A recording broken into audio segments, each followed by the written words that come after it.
nós temos a Delegacia Especial de Atendimento à Mulher, a Lei Maria da Penha, Lei do Feminicídio, Casa da Mulher Brasileira.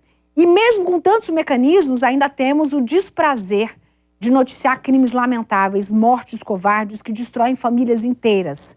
A luta para proteger as mulheres não vai acabar nunca. E falando nisso, em abril, foi sancionada uma alteração na Lei Maria da Penha para facilitar o acesso das mulheres vítimas de violência às medidas protetivas de urgência. E essas medidas não podem ser retiradas enquanto a vítima estiver em qualquer contexto de perigo. Vamos acompanhar a reportagem para fixar essas informações. Tudo começa com discussões, palavras de ódio, até que, infelizmente, algumas relações viram casos mais graves de violência física.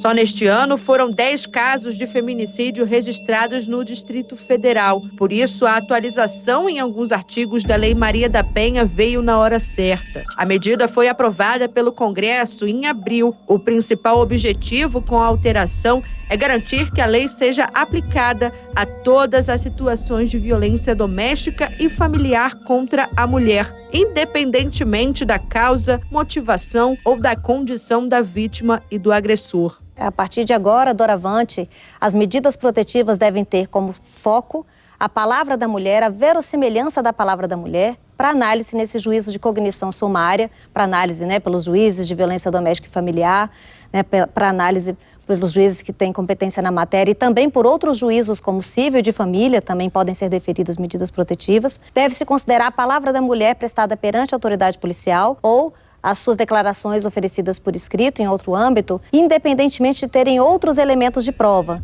A Lei Maria da Penha foi publicada em 2006 para garantir a segurança física e psicológica das mulheres. E mais tarde, em 2015, a Lei 13.104 tipificou o feminicídio como crimes de homicídio cometidos em razão do gênero. Na Lei Maria da Penha, um dos mecanismos mais utilizados pelos magistrados nos casos de violência doméstica são as medidas protetivas de urgência. O foco é um só: proteger as vítimas de novas tentativas de agressão e possíveis casos de feminicídio.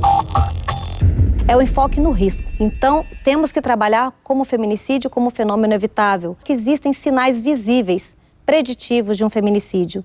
Então, a nova lei, ela traz um enfoque para que as medidas protetivas sejam deferidas quando houver esse risco. Segundo o novo texto, as medidas protetivas ficarão ativas enquanto houver riscos à integridade física, psicológica, sexual, patrimonial ou moral da vítima e de seus dependentes.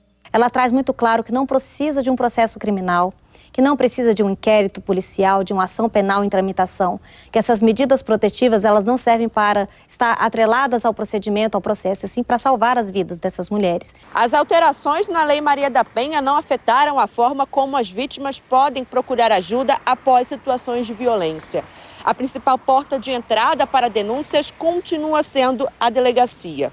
No local, um protocolo de avaliação de riscos é aplicado para garantir a segurança dessas mulheres. O delegado, ele é responsável por ouvir a vítima, colher sua versão, indicar a ela os direitos que ela tem. Sendo caso de flagrante, nós vamos providenciar diligências para prender o autor e proteger essa vítima, Nesse primeiro momento, fazer o recolhimento de pertences, caso ela tenha interesse de ir para outro local. O que chama a atenção das autoridades é a quantidade de medidas protetivas concedidas a mulheres só neste início de ano. Em janeiro, de acordo com o Tribunal de Justiça da capital, foram 1.259 medidas protetivas concedidas. São cerca de 264 decisões a mais em comparação com o mesmo período do ano passado. Você vê que proporcionalmente isso não acontece na sociedade. O homem não vive sendo agredido. É uma frase bem simples, mas se você entendê-la, você percebe o que tem acontecido. Você não vê uma sucessão de agressões a homens, você vê isso com as mulheres, o que denota que elas precisam sim da proteção da lei, independente do motivo pelo qual o autor entendeu que ela merecia apanhar. Ai, veio bater no amor da minha vida, cara. Pesquisas recentes da Câmara Técnica de Monitoramento de Homicídios e Feminicídios do DF mostram que de março de 2015 até março de 2023, mais de 77% das mulheres mortas na capital não tinham medidas protetivas de urgência solicitadas. Por isso, é importante que as vítimas busquem os mecanismos de prevenção e proteção. É muito importante a denúncia.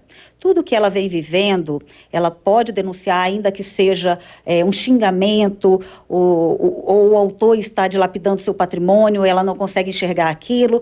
Ela denuncie isso para que a gente possa tomar as providências, tá? Para proteger essa mulher, proteger os filhos dessas mulheres, que também muitas vezes são vítimas. Tá? E elas podem contar com a Polícia Civil, com a Polícia Militar, né, através do 190. A Defensoria Pública também abriu um canal exclusivo de atendimento a vítimas de violência doméstica, que é o telefone 129. Tá? Essas mulheres podem buscar a separação judicial através da Defensoria e contar com esses canais das forças de segurança para protegê-las em casos de violência.